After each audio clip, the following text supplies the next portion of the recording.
একটা সময় ছিল যখন জাপানে বিয়ে মানে ছিল জীবনের সবচেয়ে গর্বের মুহূর্ত।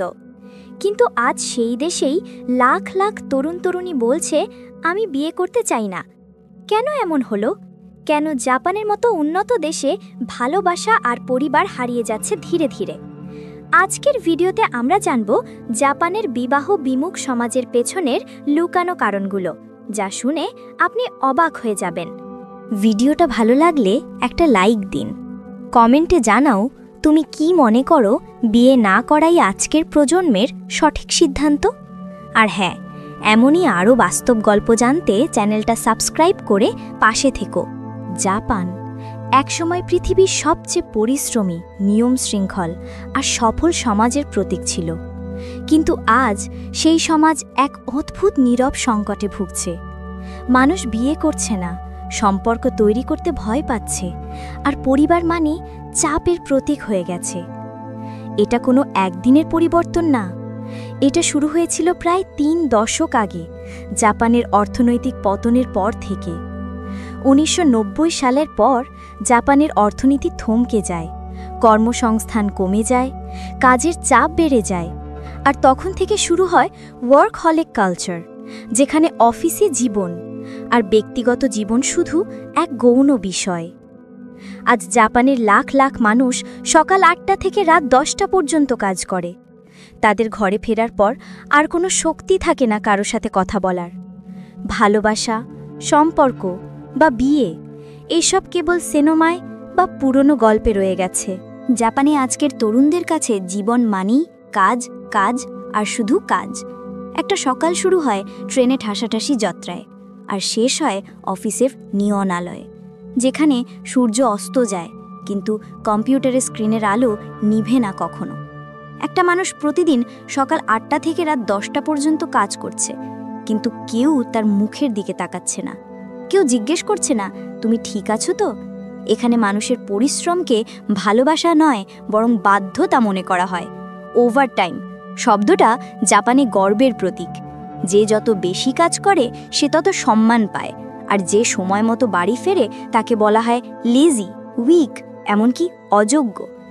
এই সামাজিক চাপে একজন মানুষ নিজের স্বপ্ন, শখ, ভালোবাসা সব হারিয়ে ফেলে। অনেকে অফিস থেকে ফেরে গভীর রাতে, ঘরে ফিরে শুধু ১ কাপ ইনস্ট্যান্ট নুডলস আর নিঃশব্দ টিভি স্ক্রিন। এমন জীবনযাত্রায় কেউ কিভাবে ভাববে বিয়ের কথা? বিয়ে মানে সময়, ভালোবাসা, একে অপরের পাশে থাকা। কিন্তু জাপানে এখন সময় নেই ভালোবাসার জন্য, আর এই চাপে জন্ম নিচ্ছে এক ভয়ঙ্কর সংস্কৃতি, কারোশি, অর্থাৎ অতিরিক্ত কাজের কারণে মৃত্যু। হ্যাঁ, জাপানে এমন অনেক মানুষ আছে যারা অফিসেই মারা গেছে। বছরে শত শত মানুষ নিজের জীবন হারায় শুধু কাজের চাপে। এই ভয়, এই ক্লান্তি, এই মানসিক যন্ত্রণা তাদের ধীরে ধীরে সম্পর্ক থেকে দূরে ঠেলে দিচ্ছে। আজ জাপানের এক বিশাল অংশের তরুণরা মনে করে বিয়ে মানেই আরেকটা দায়িত্ব, আরেকটা চাপ।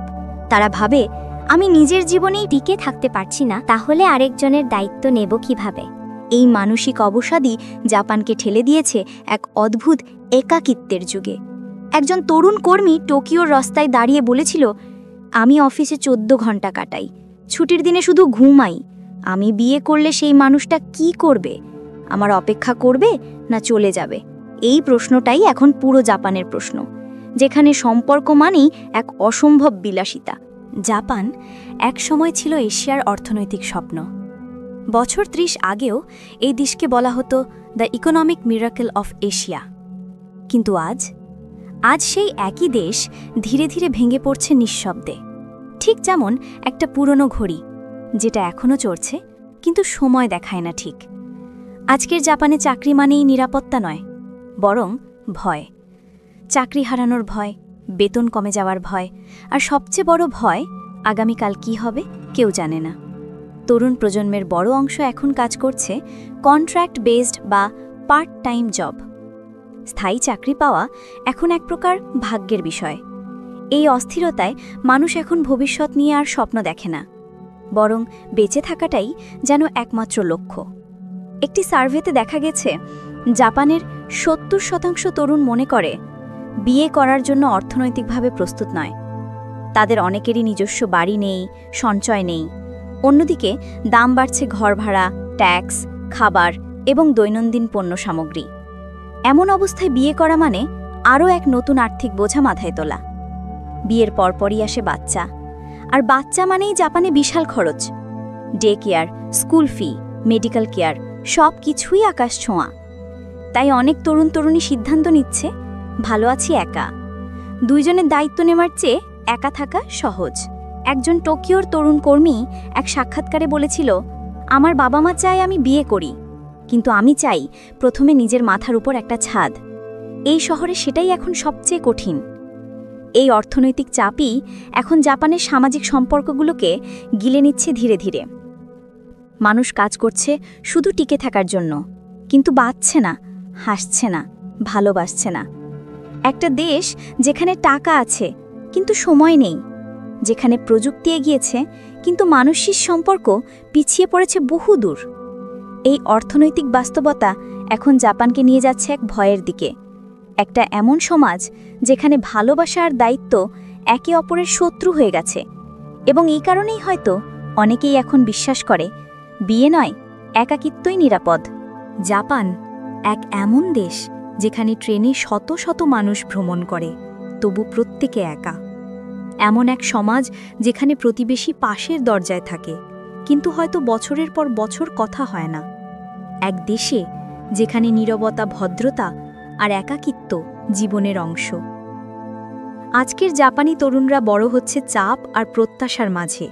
স্কুলে ভালো ফলাফল না করলে সমাজের চোখে ব্যর্থ, কাজে অতিরিক্ত সময় না দিলে বসের চোখে অলস, আর যদি সামাজিক নিয়মে না মেশে তাহলে বন্ধুদের চোখে অদ্ভুত।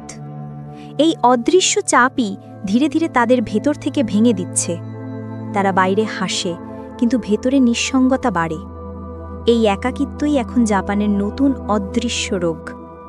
মনোবিজ্ঞানীরা একে বলেন হিকিকোমোরি সিনড্রোম, যেখানে মানুষ সম্পূর্ণভাবে সমাজ থেকে নিজেকে গুটিয়ে নেয়। একজন টোকিওর তরুণী বলেছিল, আমি অফিসে যাই, কাজ করি, কিন্তু কেউ জানে না আমি ভেতরে কতটা একা। প্রতিদিন সকালে হাসি, রাতে কাঁদি। এই মানসিক অবস্থা বিয়ের ধারণাটাকেই তাদের কাছে ভয়ঙ্কর করে তুলছে। তাদের মনে হয়, যখন নিজেকে বুঝতে পারি না, তখন আরেকজনকে কিভাবে ভালোবাসব। জাপানি সমাজে পারফেক্ট হবার চাপ এতটাই বেশি যে কেউ মানসিকভাবে দুর্বল হলে সেটাকে লজ্জার বিষয় মনে করা হয়। ফলে অনেকে সাহায্য চাইতেও ভয় পায়, আর এই ভয়ই তাদের একা করে দেয় আরও বেশি। এখন এমন সময়ে এসেছে যেখানে রোবট, এআই আর ভার্চুয়াল পার্টনারদের সঙ্গে মানুষ কথা বলে, কিন্তু মানুষের সঙ্গে নয়। একটা দেশে যেখানে প্রযুক্তি মানুষকে কাছে আনার কথা ছিল, সেই প্রযুক্তিই তাদের দূরে সরিয়ে দিয়েছে। জাপান এক সময় ছিল শিল্প আর সংস্কৃতির দেশ, কিন্তু এখন সেটি বিশ্বের সবচেয়ে প্রযুক্তি নির্ভর সমাজগুলোর একটি। এখানে সকাল শুরু হয় স্মার্টফোনের অ্যালার্মে, আর রাত শেষ হয় স্ক্রিনের আলোয়। মানুষ কথা বলে না, চ্যাট করে, চোখে চোখ রাখে না, ক্যামেরায় তাকায়। এই দেশের মানুষ এতটাই প্রযুক্তি নির্ভর হয়ে গেছে যে বাস্তব সম্পর্কের চেয়ে ভার্চুয়াল ভালোবাসা এখন তাদের কাছে সহজ। এখানে অনেকে নিজের সঙ্গী হিসাবে ব্যবহার করছে রোবট পার্টনার, এআই গার্লফ্রেন্ড, এমনকি ভার্চুয়াল অ্যাভাটার। এরা কখনো রাগ করে না, কোনো দাবি করে না, আর সব সময় পারফেক্ট। একজন টোকিওর তরুণের সাক্ষাৎকারে সে বলেছিল, আমি একটা এআই অ্যাপের সঙ্গে কথা বলি প্রতিদিন, সে আমাকে শোনে, আমি তাকে ভালোবাসি। বাস্তব সম্পর্কের জটিলতা নেই সেখানে। এই কথাটা শুনতে অদ্ভুত লাগলেও জাপানে এটি এখন এক সাধারণ বাস্তবতা। কিন্তু এই ডিজিটাল ভালোবাসা ধীরে ধীরে মানুষকে মানবিক সম্পর্ক থেকে দূরে সরিয়ে দিচ্ছে।